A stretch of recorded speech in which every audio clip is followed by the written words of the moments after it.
Hello दोस्तों, स्वागत है आप सभी का हमारे यूट्यूब चैनल स्टडी विद जीवन में। जैसा कि आप सभी को ज्ञात है, कल यूकेपीएससी लोअर पीसीएस प्री की परीक्षा आयोजित की गई थी। 150 अंकों की ये परीक्षा थी, जिसमें 50 अंकों का रीजनिंग वाला पोर्शन था और 100 अंकों का सामान्य अध्ययन। सामान्य अध्ययन के कंप्लीट प्रोविजनल आंसर की हम ऑलरेडी प्रोवाइड करा चुके हैं। अभी हम देखेंगे रीजनिंग का कंप्लीट सॉल्यूशन। चैनल पर नए हैं तो इसे लाइक, शेयर और चैनल को सब्सक्राइब जरूर करें। बिना टाइम वेस्ट किए स्टार्ट करते हैं आज का सेशन। सबसे पहला सवाल था, विलुप्त संख्या क्या है? इस क्वेश्चन में पूछा गया है। जो डायग्राम दिया गया है इसमें विलुप्त संख्या पूछी गई है। आप सिंपली अगर इसको देखेंगे, वैसे इसका सही जवाब है 70। आप सॉल्व कैसे करेंगे? जैसे 7 दूनी कितना होता है 14, उसमें 2 जोड़ा तो 16। 16 दूनी कितना 32, 32 में 2 प्लस करा 34। 34 दूनी होता है 68, इसमें 2 जोड़ेंगे तो 70। 70 दूनी होता है 140, उसमें 2 जोड़ेंगे तो 142। ऐसे ही आगे बढ़ती है सीरीज। अगला सवाल डाइस से रिलेटेड है। ये पूछता है कि 6 के विपरीत सतह पर कौन सी संख्या है? बहुत ईजी सवाल था, इसका सही जवाब है 1। अगला क्वेश्चन है, विलुप्त संख्या यहाँ पर पूछी गई है। अगर आप सिंपली इसका सॉल्यूशन देखना चाहें, 3 दूनी क्या होता है 6, +1 कर दिया है। 7 दूनी 14 +1 15, 15 दूनी 30, एक जोड़ा, ऐसे 63। और 63 दूनी होता है 126, उसमें एक प्लस करेंगे तो 127। अगला क्वेश्चन, 8वां पद पूछा गया है सीरीज का। अगर सिंपली हम देखें तो 2 तियाँ 6, 6 तियाँ 18, 18 तियाँ 54, 54 तियाँ इसी प्रकार चलेगा, 162 कुछ ऐसे होता है। तो 8वां पद यहाँ पर पूछा गया है, तो 8वां पद इसका बनता है 4374। अगला नंबर गुणा 3, अगला नंबर गुणा 3 ऐसे करेंगे तो 8वां अंक जो हमारा बनेगा, 8वां जो पद बनेगा वो 4374 बनेगा। अगला क्वेश्चन भी काफ़ी ईजी सा ही है। विलुप्त पद पूछा गया यहाँ पर, DOG, उसके बाद GSL। अगर आपको इनकी नंबरिंग आता है, आप बहुत ईजिली इसको सॉल्व कर सकते हैं। तो इसका सही जवाब बनता है MAV। अगला क्वेश्चन भी एक बार फिर से विलुप्त पद पूछे गए हैं। विलुप्त पद का चयन करें। जैसे ABC ये बना 6, उसके बाद DFG ये बना 17। अगर सिंपली इसका सॉल्यूशन आप अगर देखें तो A कौन से नंबर पे होता है 1, B कौन से नंबर पे होता है दूसरे नंबर पे, C होता है तीसरे नंबर पे। इन तीनों को जोड़ेंगे तो 6 बनेगा। ऐसे ही अगर मैं देखूं, J मेरा बनता है 10वें नंबर पे, L होता है 12वें नंबर पे, N होता है 14th नंबर पे। इन सब को जोड़ेंगे तो 36 बनेगा। यानी एक ऐसा नंबर ढूंढना है हमने जिसके जो ABCD जो भी दिए होंगे उनको जोड़कर उनकी संख्या बने। तो इसका सही जवाब बनता है OPT 51। अगला क्वेश्चन है, समुच्चय का चयन करें जो सभी उसी तरह संबंधित हैं जिस प्रकार क्वेश्चन में दी गए, जैसे 3, 5, 1, 4, 10, 2। तो उसका सही जवाब बनता है 8, 34 और 2। अगला क्वेश्चन है, उस जोड़ी का चयन करें जिसमें 2 शब्द उसी प्रकार संबंधित हैं जैसा यहाँ पर हमें दिया गया। जैसे पुलिस संरक्षण प्रदान करती है, वैसे ही मंत्री शासन करते हैं। अगला सवाल कैलेंडर से रिलेटेड है। 1 फरवरी 2004 को मंगलवार था, तो 1 अप्रैल 2004 को निकलेगा 2004 को शनिवार। अगला क्वेश्चन है रिलेशन से रिलेटेड है। एक चित्र की ओर इंगित करते हुए राधा ने प्रमोद से कहा कि मैं इस महिला की इकलौती पुत्री हूँ और इसका पुत्र तुम्हारा मामा है। तो राधा मनोज से किस प्रकार संबंधित है? तो इसका सही जवाब बनता है पत्नी। अगला क्वेश्चन है, एक व्यापार सम्मेलन के अंत में वहां उपस्थित 10 लोग एक दूसरे से हाथ मिलाते हैं, तो कुल मिलाकर कितने बार हाथ मिलाए जाएंगे? तो इसका सही जवाब बनता है 45 यानी 45। अगला क्वेश्चन देखते हैं, लुप्त संख्या ज्ञात कीजिए। जैसे यहाँ पे WAITER, इसने सिंपली करा क्या है, W का नंबर होता है 23। जब ABCD आप गिनेंगे तो ये 23वें नंबर पे आएगा। तो A आता है पहले नंबर पे, तो इन दोनों को जोड़ा तो कितना बना 24। तो वही 24 इसने यहाँ पर लिख दिया है। तो वैसे I और T, I कौन से नंबर पे होता है 9वें नंबर पे होता है, T होता है मेरा 20वें नंबर पे। इन दोनों को जोड़ेंगे तो 29 बनेगा। यहाँ पर आपको 29 दिख भी रहा होगा। सिंपली क्या हो रहा है, दो इसने वर्ड पकड़े उनको जोड़ा, वही मेरा आंसर हो गया। जैसे E और R है, यहाँ पर R हमारा 18वें नंबर पे होता है और E 5वें नंबर पे होता है। 23 23 सब में दिख रहा है। अब J कौन सा नंबर पे होता है 10वें नंबर पे, U होता है 21वें नंबर पे। इन दोनों को जोड़ेंगे तो 31 बनता है। तो 31 23 बिल्कुल सही है। अब बीच में है M और P।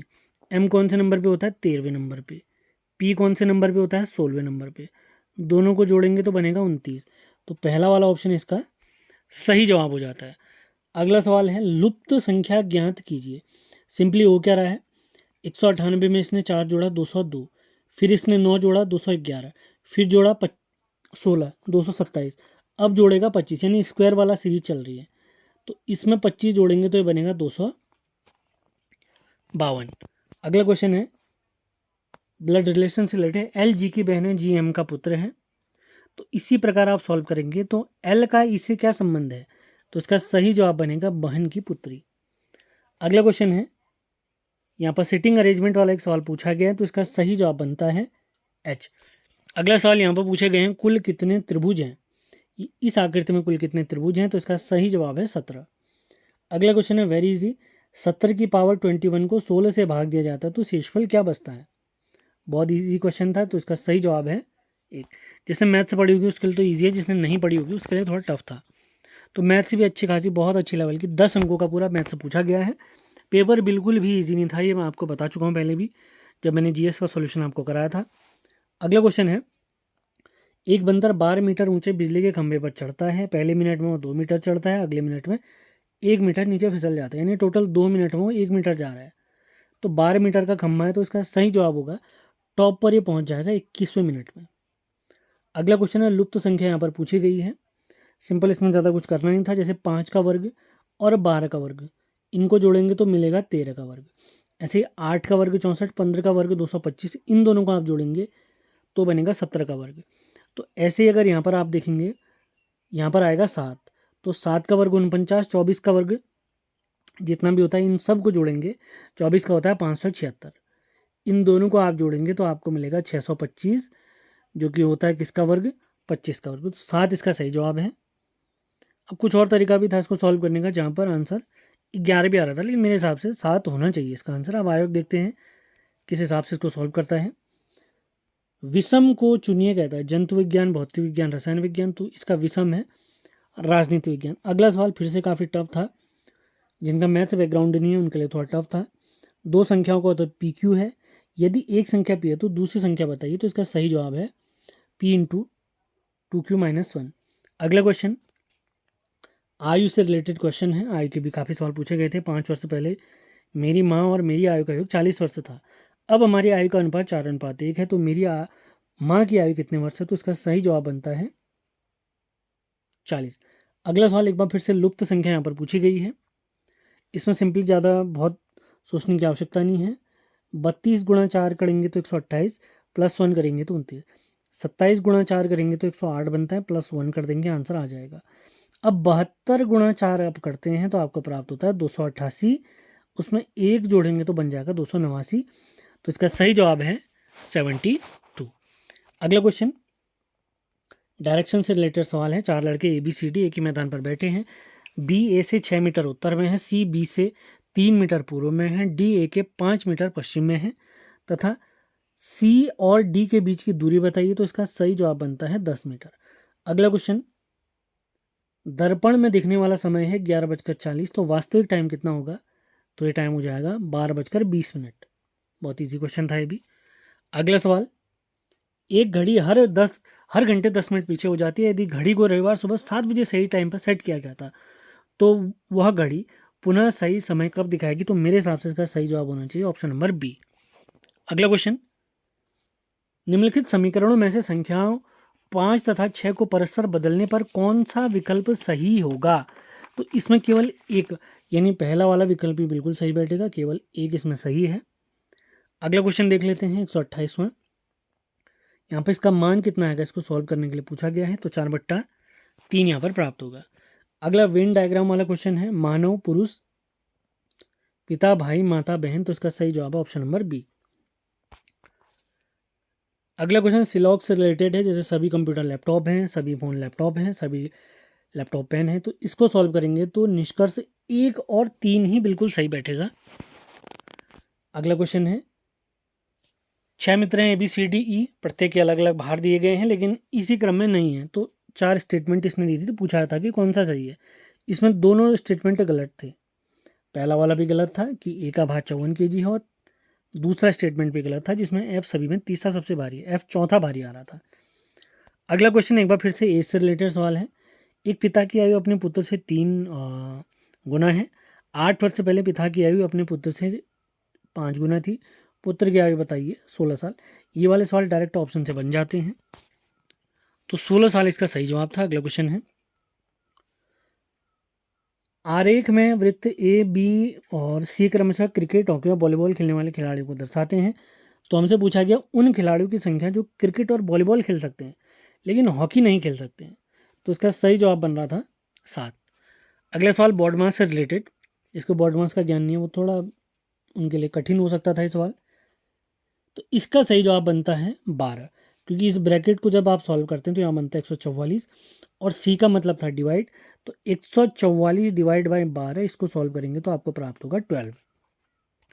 अगला क्वेश्चन है, इस टाइप के सवाल भी आयोग बार बार पूछता है कोडिंग डिकोडिंग से रिलेटेड। तो ये पूछता है कि हैबिट का कोड बताना है, तो आप इसको इजीली सॉल्व करेंगे तो हैबिट का कोड आपको प्राप्त होगा VOG। अगला क्वेश्चन है, उन शब्दों को चुने जिसका दिए गए शब्दों से संबंध है, जैसे अस्तबल, बिल और घोंसला। तो इसका सही जवाब था माद। अगला क्वेश्चन है मैथ से रिलेटेड, ट्रेन वाला सवाल है। यदि 150 मीटर लंबी रेलगाड़ी एक खंभे को 12 सेकंड में पार करती है तो रेलगाड़ी की चाल किलोमीटर प्रति घंटे में है। तो इसका सही जवाब है 45 किलोमीटर पर आवर। अगला सवाल time, speed and distance related है। ये काफ़ी टफ सवाल था। यदि ए किसी दूरी के 30% को 20 किलोमीटर पर आवर से तय करता है, शेष दूरी को 70 किलोमीटर पर आवर से तय करेगा, तो एक ही औसत चाल बनती है 40 किलोमीटर पर आवर। ये भी काफ़ी टफ सवाल था। अगला क्वेश्चन एक बार फिर से मैथ से रिलेटेड, 1 से 41 तक की सभी विषम संख्याओं का योग बताइए। तो इसका सही जवाब बनता है 441। विषम संख्याओं का योग आपने ज्ञात करना है, तो ये पता लगाना है कि टोटल कितनी विषम संख्याएं यहाँ पर हैं। तो 1 से 41 तक जाएंगे तो 21 विषम संख्याएं हैं, और इनका योग जब भी कभी भी निकालना हो तो इसका वर्ग कर देते हैं, यानी जितने भी विषम संख्या हैं उनका स्क्वायर कर दीजिए, आपको उनका योग पता चल जाएगा। अगला क्वेश्चन है 3a बराबर 4b बराबर 6c, a plus B plus C बराबर 27 √29। इसमें √a² plus b² plus c² का मान पूछा गया। मेरे हिसाब से 3/29 हो सकता है इसका आंसर। कोई 87 बता रहे हैं। बाकी आंसर की से चीज़ें क्लियर हो जाएंगी कि कौन सा सही है। मुझे इन दोनों में ही डाउट है, आप लोग जिसको सही जवाब पता है वो बता सकते हैं। अगला क्वेश्चन एक डायग्राम दिया गया है, यहाँ पर ये पूछा गया है, तो जो न शिक्षित है न शहरी हैं लेकिन सिविल सेवक और पुरुष हैं। जैसे आयत यहाँ पर पुरुषों को दर्शा रहा है, वर्ग शिक्षित को दर्शाता है, त्रिभुज शहरी को दर्शाता है, और वृत्त सिविल सेवक को बता रहा है। हमने बताना है जो शिक्षित नहीं है, जो शहरी नहीं है लेकिन सिविल सेवक हैं और पुरुष हैं। तो इसका सही जवाब बनता है 10। इसका सही जवाब है 10। अगला क्वेश्चन देख लेते हैं, काफ़ी इजी क्वेश्चन था। यदि टीचर का कोड 2513 859 है तो बुक का कोड क्या होगा। तो इसका सही जवाब बनता है 2662। इसने सिंपली क्या करा है, जैसे ए से आप आई तक गए तो इनकी गिनती 9 तक करी इसने, 1 2 3 4 5 6 7 8 9। उसके बाद जैसे आई में आप पहुँचे तो आई को इसने फिर से 1 गिना। उसके बाद आई के बाद जे में गए उसको 1 गिना इसने, के में गए तो 2 गिना, मतलब 9 का पहाड़ा चलाया इसने, 9 तक गिनती करी। उसके बाद 10 ने गिन के आपने 1 गिना है। तो ऐसे सॉल्व करेंगे तो आपका आंसर आ जाएगा। अगला सवाल है, एक परिवार के 6 सदस्य ABCDEF एक साथ यात्रा करते हैं। B C का बेटा है लेकिन C B की माँ नहीं है। A और C एक विवाहित जोड़ा है। E C का भाई है, D A की बेटी है, F B का भाई है। तो A के कितने बच्चे हैं। तो इसका सही जवाब है, आप इसको सॉल्व करेंगे तो 3 बच्चे।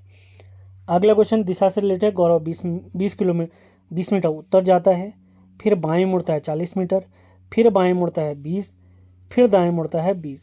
तो प्रारंभिक स्थान से कितने मीटर दूरी पर है। तो इसका सही जवाब बनता है 60 मीटर। एक बार फिर से अगला सवाल है डायग्राम से रिलेटेड, यानी यहाँ पर कितने आयत हैं पूछा गया। तो इसका सही जवाब है 20 आयत हैं इस क्वेश्चन में। अगला क्वेश्चन यहाँ पर त्रिभुजों की गणना करनी है। तो इसमें त्रिभुजों की गणना अगर आप करते हैं तो आपको प्राप्त होगा 21। अगला क्वेश्चन है यहाँ पर सिटिंग अरेंजमेंट टाइप क्वेश्चन है, रैंकिंग वाला। 21 लड़कियों की पंक्ति में जब मोनिका अपनी दाईं ओर 4 स्थान खींच सकती है तो बाईं ओर से 12वीं हो जाती है। तो उसकी दाईं ओर से प्रारंभिक स्थिति क्या थी। तो इसका सही जवाब है 14th यानी 14वीं। अगला क्वेश्चन है मैथमेटिकल रीजनिंग वाला। यहाँ पर जैसे प्लस को डिवाइड को माइनस, और डिवाइड को गुणा का अर्थ है माइनस, डिवाइड का अर्थ है गुणा, माइनस का अर्थ है प्लस। तो एक इक्वेशन दिया, उसका मान हमसे पूछा गया, इसको आप सॉल्व करेंगे तो आपको प्राप्त होगा -20/3। अंतिम 2 क्वेश्चन है ABCD ये क्वेश्चन का तो बिल्कुल आंसर प्राप्त नहीं हो पा रहा है, ये डाउटफुल है। और जब आंसर किया आपको बता दिया जाएगा। अंतिम क्वेश्चन है रीजनिंग का। यदि z बराबर 26, z वैसे होता है 26वें नंबर पे, तो z का मान इसने डबल कर दिया 52। बेट b का नंबर होता है 2, a का नंबर होता है 1, t का नंबर होता है 20। इन दोनों को आप जोड़ेंगे तो ये बनता है 23, 23 का डबल होता है 46। तो ऐसे हेड को आपने जोड़ना है, उसका डबल कर देना, आपको आंसर प्राप्त हो जाएगा 58। तो रीजनिंग का कंप्लीट सॉल्यूशन हमने देख लिया है। सुबह हमने जीएस का भी कंप्लीट सॉल्यूशन देखा था। बात करें कट ऑफ की, मैं आपको फिर से बता देता हूँ। कट ऑफ अगर आप देखेंगे तो 100 के आसपास ही आपको कट ऑफ देखने को मिलेगी, क्योंकि जीएस में भी काफ़ी अच्छे सवाल, काफ़ी टफ सवाल भी थे, और रीजनिंग में तो थे ही। रीजनिंग में इसने जो रीजनिंग वाला पोर्शन था उसमें मैथ से जो घुसाई है वो काफ़ी कठिन भी थी, और रीजनिंग भी अगर आप देखते हैं तो वो काफ़ी टाइम कंज्यूमिंग थी। ऐसा नहीं था कि तुरंत आप सॉल्व कर लेंगे। ऐसा ही जीएस में भी था। जीएस में टोटल आपको 29 सवाल स्टेटमेंट और मिलान वाले मिले थे, जिसमें लगभग 13 से 14 सवाल काफ़ी टफ लेवल के थे। यहाँ पर रीजनिंग में भी अगर जिसका 30-35 स्कोर जा रहा है, काफ़ी अच्छा स्कोर है। 35 तो कम से कम आना चाहिए मेरे हिसाब से, 35 अच्छा स्कोर है। और वहाँ पर देखें तो आप 65 प्लस कर सकते हैं। 65 से 70 के बीच में जीएस वाला पोर्शन आपका अच्छा माना जाएगा। इन दोनों को आप लेते हुए चलते हैं तो 100 के आसपास, 100, 102, 103 ऐसा आपका स्कोर है, तो बहुत ही अच्छा स्कोर है। बाकी जब ऑफिशियल आंसर की आ जाएगी उस हिसाब से कोई आंसर हमने चेंज करने होंगे, आपको बता दिया जाएगा। सेशन पसंद आया है तो इसे लाइक और शेयर ज़रूर करें। मिलते हैं अगले वीडियो में। धन्यवाद।